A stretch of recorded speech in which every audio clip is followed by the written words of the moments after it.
What bothers me, and this is my big deal, okay? When you coach the run game as an offensive line coach, and I told our players this the other day, when you coach the game as an offensive line coach, you want him coming off the ball and all those principles about striking, rolling your hips, finishing a block.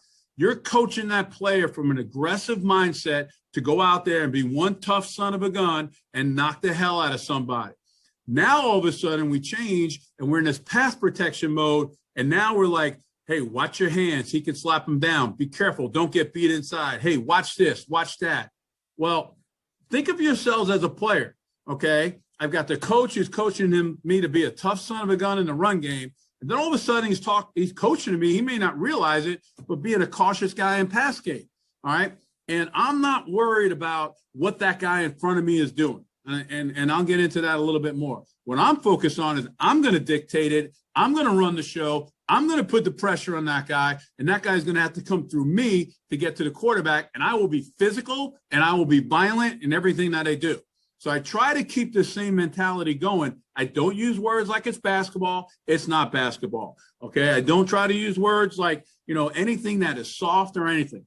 Pass protection is a very, very difficult thing from a body posture standpoint, okay? But you're aggressive as hell with it. So I just wanted to get that out and start this day off and clean out my system here.